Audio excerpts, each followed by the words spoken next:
Ladies and gentlemen, welcome to Chanel Jasmine, the best novel Chanel for romantic stories. Hai guys, selamat datang di channel Jasmine, channel terbaik untuk menyimak novel-novel romantis. Mohon dukung channel ini dengan subscribe, like dan share video-video yang ada di channel ini. Terima kasih.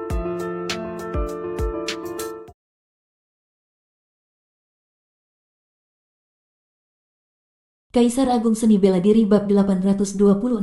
Mengenai bintang Tianlu, Luo Xiu tidak seakrab Tuan Kota Tianyun dalam hal pemahaman mengenai wilayah tersebut. Sebagai salah satu area paling berbahaya, Pegunungan Loyun terkenal karena misterinya. Bahkan para ahli tingkat Kaisar Dewa biasanya tidak akan dengan mudah memasuki wilayah ini. Terutama di inti terdalam Pegunungan Loyun, terdapat formasi dan batasan yang sangat kuat.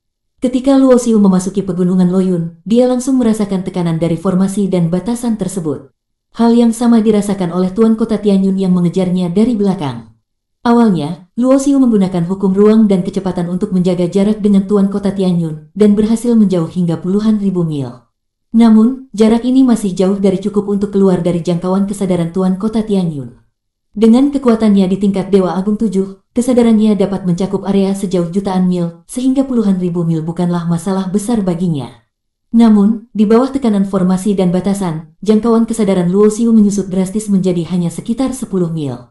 Bahkan Tuan Kota Tianyun, dengan kekuatan superiornya, hanya bisa mendeteksi hingga 100 mil.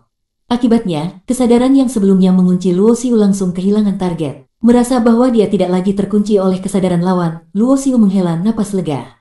Meskipun dia cukup percaya diri untuk melarikan diri dari Tuan Kota Tianyun, kekhawatiran utamanya adalah jika Tuan Kota Tianyun memanggil bantuan. Jika Tetua Tianyun yang berada di tingkat Dewa Agung turun tangan, situasinya akan jauh lebih sulit bagi Luo Xiu. Namun, meskipun Luo Xiu memiliki kekhawatiran itu, Tuan Kota Tianyun tidak segera meminta bantuan dari sektenya.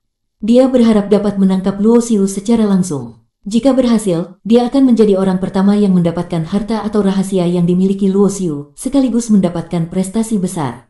Karena itu, dia tidak berencana meminta bantuan sejak awal. Di inti terdalam Pegunungan Loyun, semuanya terasa sangat sunyi dan mencekam. Tidak ada suara sama sekali, menciptakan atmosfer yang begitu aneh hingga Luo Xiu merasa bahaya ada di mana-mana. Dia tetap waspada setiap saat. Dalam kondisi ini, jangkauan kesadaran Luo Xiu yang hanya 10 mil terasa tidak cukup untuk mendeteksi bahaya, terutama bagi seorang kultivator. Dalam dunia seni bela diri, jarak ini bisa ditempuh hanya dalam sekejap mata, memberikan sedikit waktu untuk bereaksi. Tiba-tiba, suara mendadak terdengar tanpa peringatan, seperti hembusan angin kencang atau dengkuran raksasa yang sedang tidur. Suara itu begitu tiba-tiba, membuat Luo Xiu tidak siap menghadapinya. Bersamaan dengan suara itu, Luo Xiu merasakan tekanan tak terlihat seperti gunung besar menimpa tubuhnya.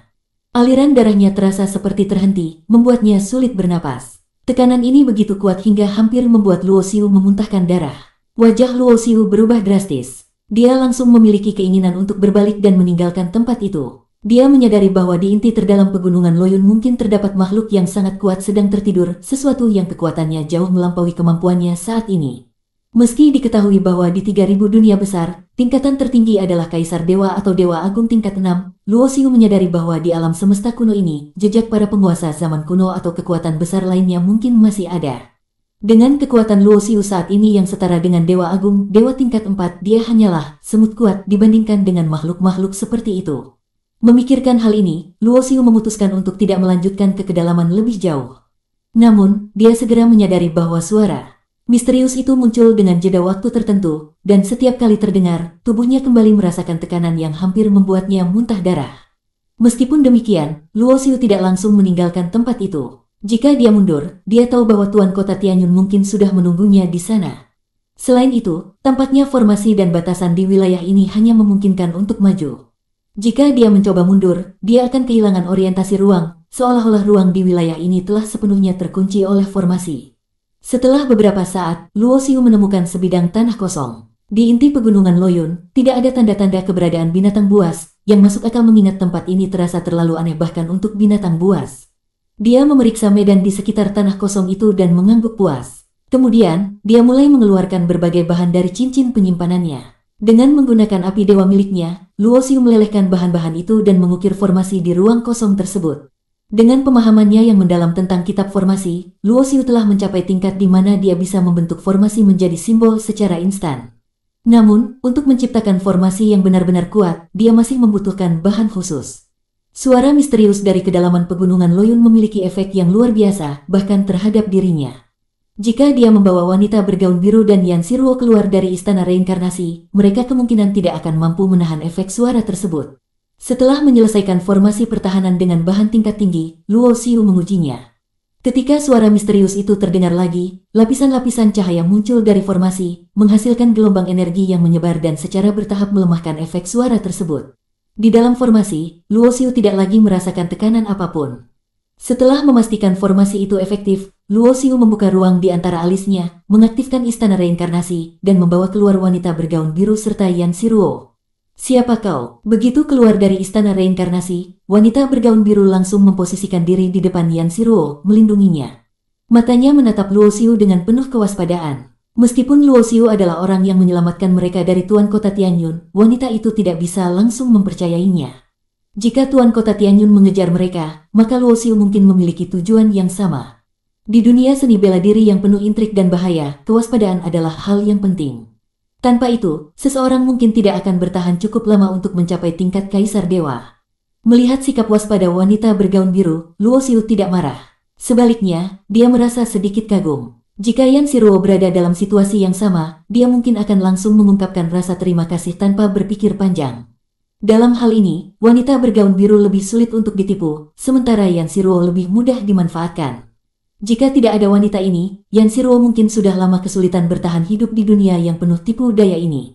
"Jangan khawatir, aku tidak punya niat buruk," kata Luo Xiu dengan tenang. Luo Xiu tersenyum dan berkata dengan tenang. Namun, semakin tenang sikapnya, wanita bergaun biru di depannya justru semakin waspada dan berhati-hati. "Namaku Luo Xiu," katanya sambil menunjukkan identitasnya. Sesaat kemudian, dia mengubah wajah dan auranya, memperlihatkan wujud aslinya. "Kakak Luo." Melihat Luo Xiu kembali ke wujud aslinya, Yan Siruo langsung berseru dengan gembira dan tanpa berpikir ingin berlari ke arahnya. Namun, wanita bergaun biru segera menarik Yan Siruo kembali dan berkata dengan suara serius, "Siruo, jangan mudah tertipu. Mungkin dia hanya berubah wujud menjadi Luo Xiu." Wanita ini sangat sensitif dan tidak mudah percaya pada orang lain. Mendengar perkataannya, Yan Siruo sempat ragu. Meski begitu, hatinya mengatakan bahwa orang di depannya benar-benar Luo Xiu. Dia merasa tidak mungkin salah. Luo Xiu, yang melihat reaksi mereka, tidak menunjukkan rasa tersinggung. Sebagai gantinya, dia mengeluarkan kesadarannya, menampilkan adegan-adegan dari ingatannya bersama Yan Siruo. Setiap momen itu adalah kenangan mereka berdua, sesuatu yang tidak mungkin dipalsukan. Melihat kenangan-kenangan itu, mata Yan Siruo langsung berkaca-kaca. "Kak Ning, dia benar-benar kakak Luo. Semua itu adalah momen yang hanya kami berdua yang tahu." Wanita bergaun biru akhirnya tidak lagi menghentikan Yan Siruo. Dengan penuh kegembiraan, Yan Siruo berlari ke Luo Xiu dan memeluknya erat-erat. Merasa tubuh Yan Siruo yang bergetar dalam pelukannya, hati Luo Xiu dipenuhi dengan emosi yang sulit diungkapkan. Kenangan dari kehidupan masa lalu, dari hubungan mereka di dunia bintang, kembali muncul di pikirannya. Dia teringat bagaimana Yan Siruo selalu menemaninya dalam diam, selalu menunggu di Sekte Tarsuna, berharap dia kembali. Selama bertahun-tahun ini, dia pasti telah melalui banyak kesulitan, sendirian tanpa tempat untuk bergantung. Hati Luo Xiu dipenuhi dengan rasa kasih dan simpati. "Maaf, aku tadi terlalu sensitif," kata wanita bergaun biru dengan nada meminta maaf. "Tidak perlu meminta maaf. Justru aku harus berterima kasih karena kau telah menemani Siruo selama ini."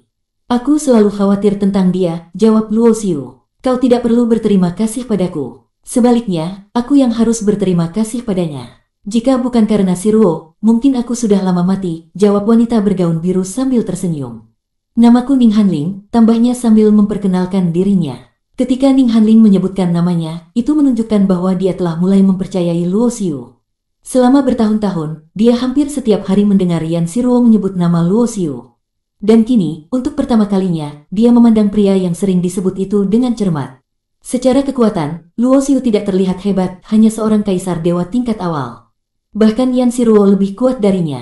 Namun, Ning Hanling tahu bahwa alasan Yan Siruo bisa mencapai tingkatannya sekarang adalah karena dia memberikan banyak sumber daya dan peluang.